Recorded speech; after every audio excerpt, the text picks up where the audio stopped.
Hello. Once again, this is my E87 BMW 1 Series, and what we're going to do today is fix this door mechanism here at the latch, at the handle, and the locking mechanism there. So they end up being twitchy. This one, once in a while, it doesn't let you open the door. Even if you pulled this, it will end up acting as if it's locked, whether you're doing it from outside or on the inside. And I think I know what the problem is. We'll go through that. This, on the other hand, at times does the same thing. Once in a while, it fails to unlock. Yeah, so right now the car is locked, and when you unlock it, it has some weird noise, as if the locking mechanism there is having seizures. Keeps tripping. So I'll go ahead and unlock the car. You just hear that loud kata. So that is that is something wrong with the locking mechanism. So we are going to go in there. So for us to be able to do that, we will have to remove the door card.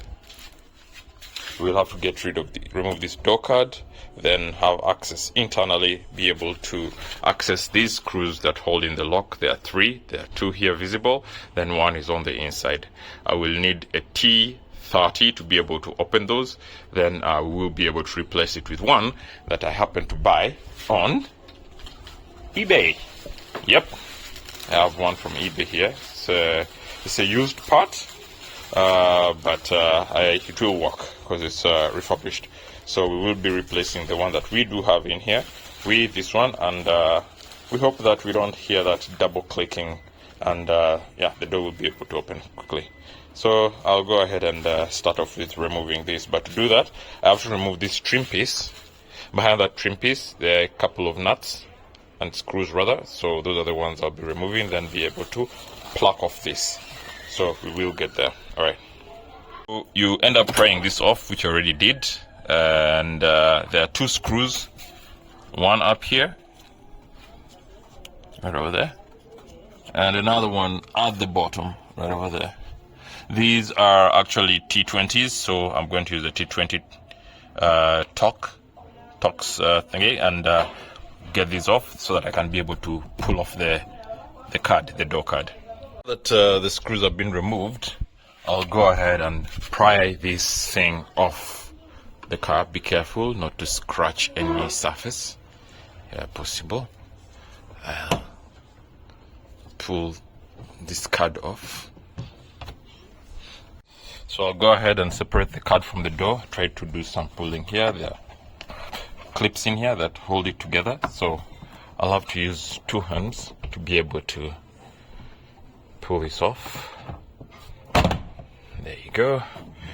Slowly having that come off. So I'll go on pulling until when the whole thing is off. So I keep pulling, then there are clips behind holding this door card in place. With the card pulled off, there are two other things I'll need to do.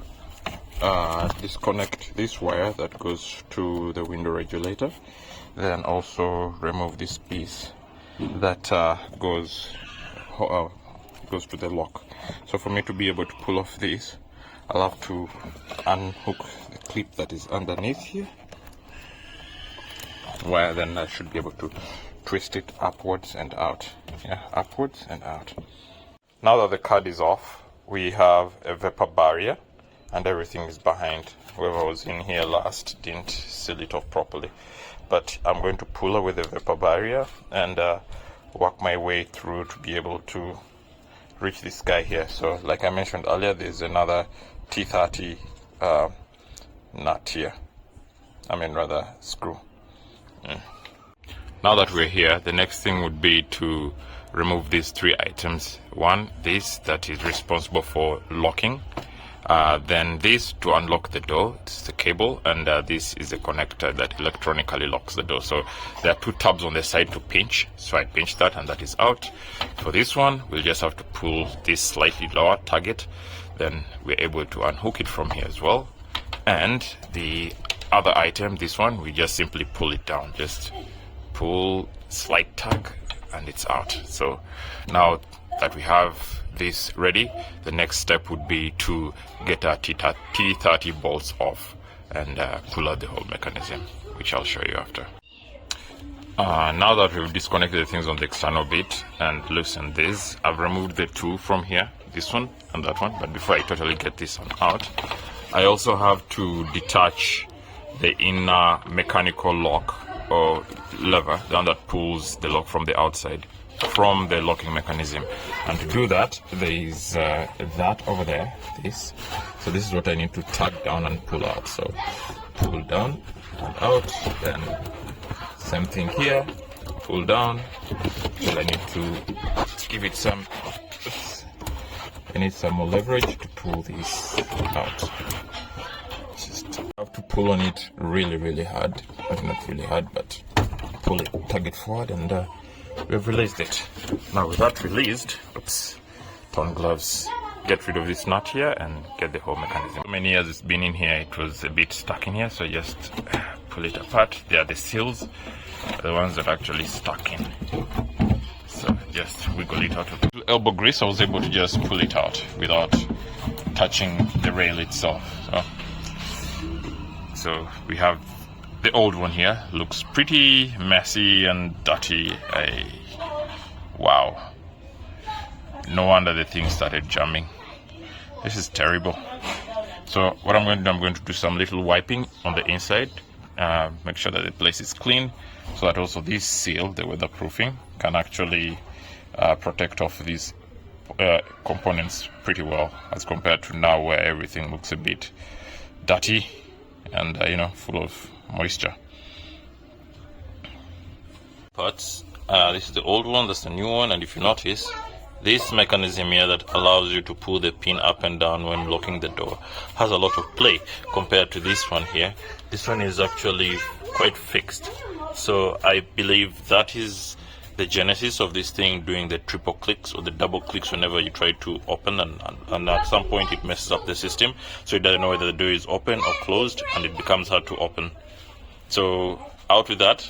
So I've already cleaned the inside in here. Okay, it's not purely clean, but yeah, at least for the area where the mechanism is to be planted or fixed, I've tried to clear away all soil that was there so that the new seal can hold flushly against the surface.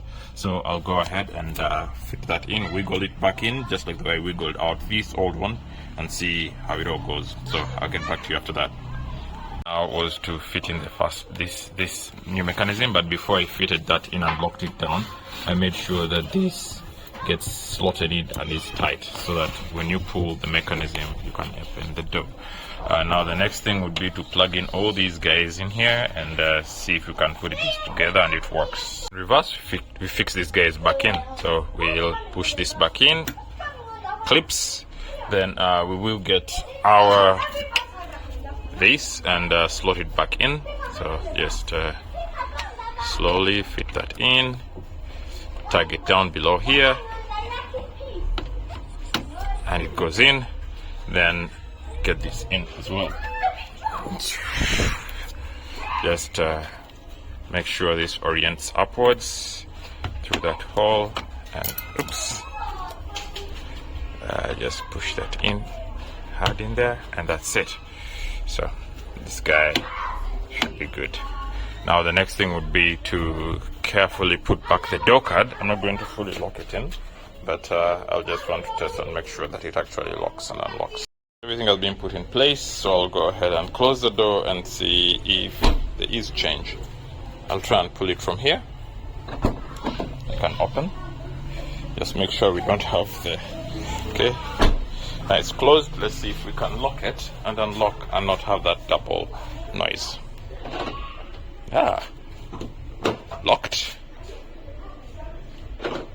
Yay! We're good. We're good. The new lock works. So I can go ahead and place back the door card. Hello, Marvin. Okay. So the door card is back in. Very dirty though. I just a little piping here and there. Should have this cleaned. Then I'm going to do some little, brushing here and there. Then put the trim piece back in with the screws, and we'll be done. So everything has been assembled in, tied down, clipped in, and our door should be fully functional. fully functional. Oops. Yep. We're back in business. So that's how you get to fix a naughty lock.